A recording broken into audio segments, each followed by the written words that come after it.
All right, this is video 3 for the Robotics Engineering Unit notes. This one we're going to review some of our DC motor characteristics. First thing we have is stall torque. This is the amount of load that will stop a motor.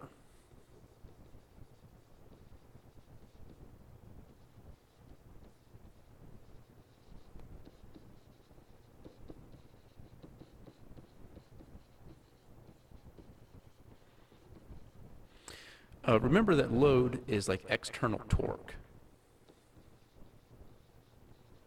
It's how much torque you place on the motor itself. All right, the next one is the stall current. This is the amount of current that the motor will draw while the motor is being stalled.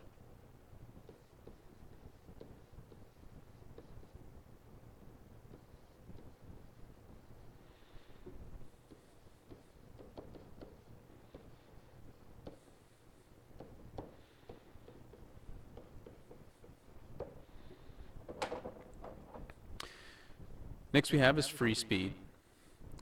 And the free speed is how fast the motor will be spinning with no load.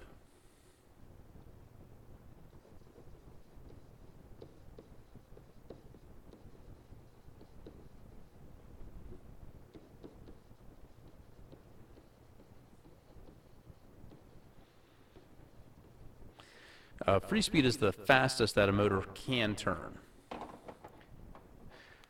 And then finally we have the free current.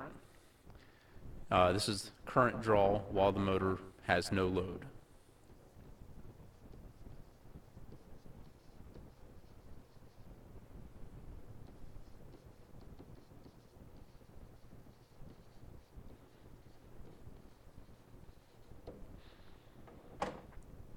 We can make some various graphs. So in this first one where we have speed versus torque, notice that as we increase the torque on a motor, its speed drops. And once we reach the stall torque, the speed will be 0. And when we have no torque,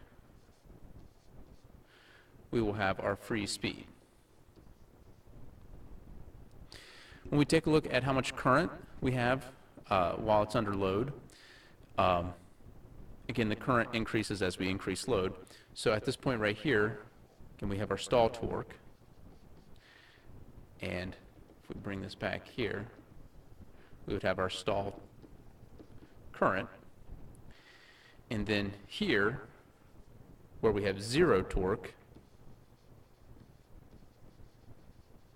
is where we would have our free speed. And notice that it's not 0 anymore.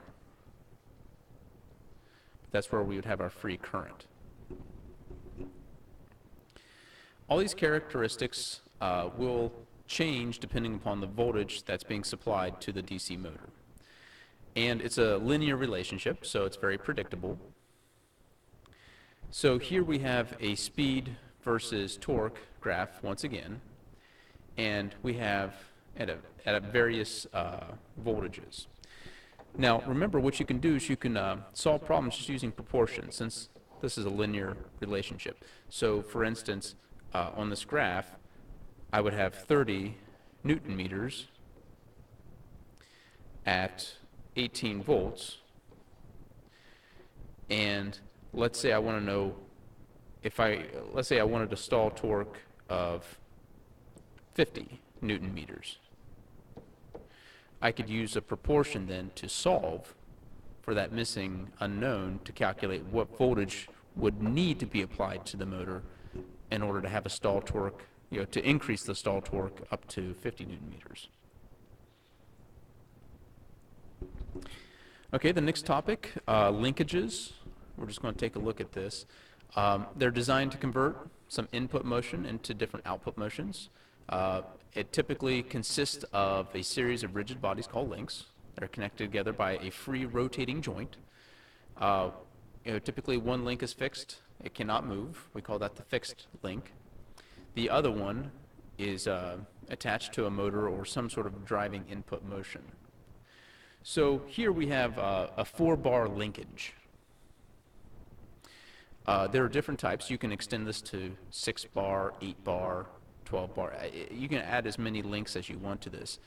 But notice that with all of these, we have a fixed link, so it's attached permanently up here. It's allowed to rotate, but it's attached.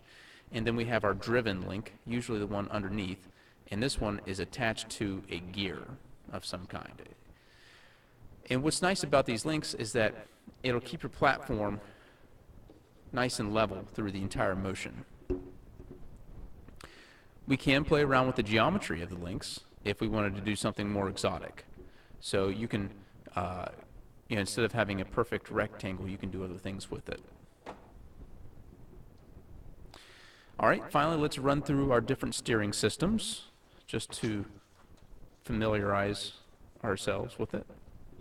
So the first type we have here, it's the car-like one, which is actually called an Ackerman. What's nice about Ackermans is that they have low scrub, but you can't maneuver them very well.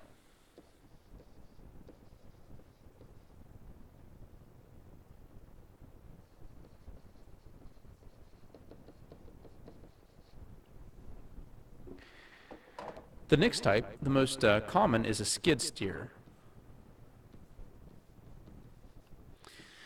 These ones can have high scrub.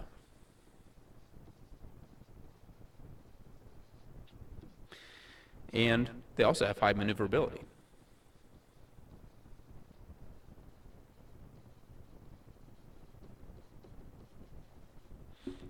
So for competitions, the skid steer is the most common. The next type, we have a swerve drive.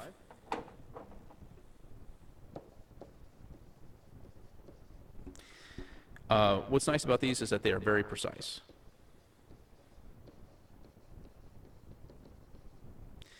However, I find them hard to operate.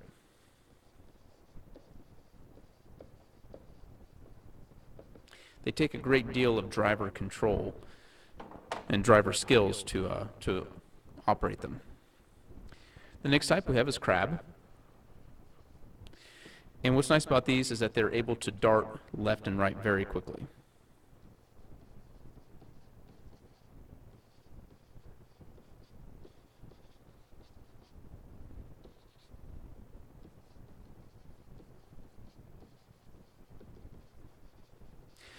Other than that, the crab really is basically another type of skid steer.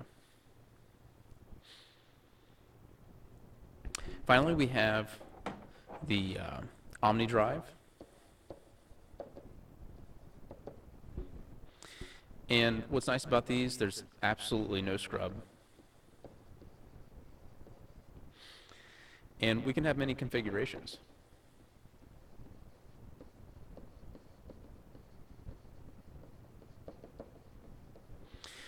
For example, we could have a square robot, but we could have the wheels at like a 45-degree angle.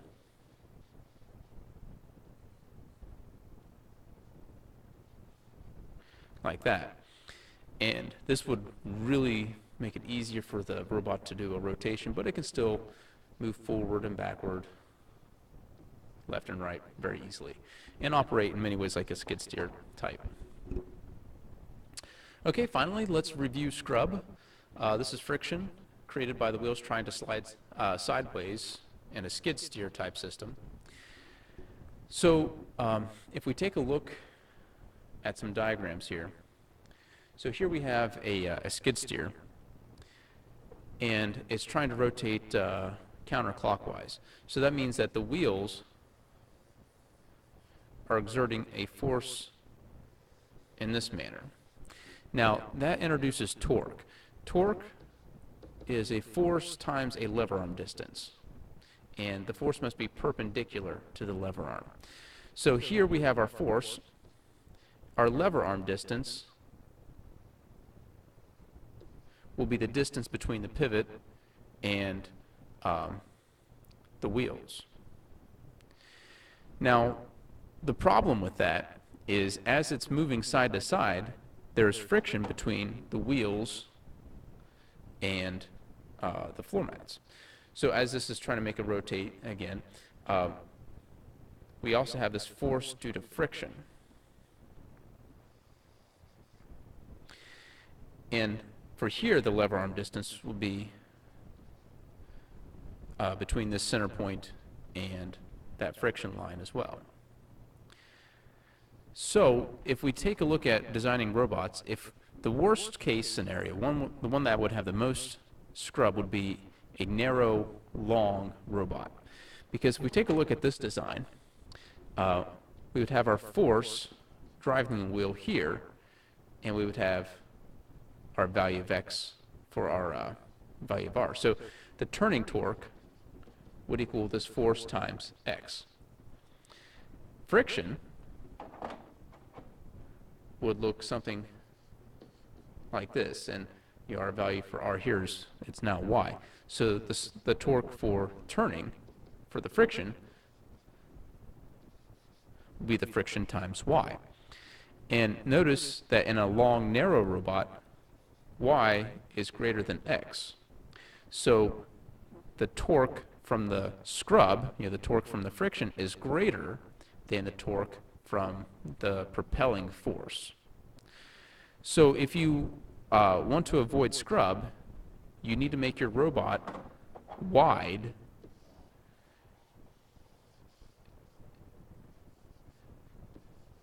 and not very tall. Or I should say wide and not very long. In this case, for this one, x would be greater than y.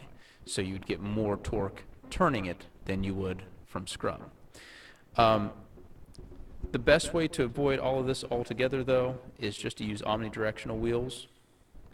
And remember that if you do use some omnis, so let's say I have a robot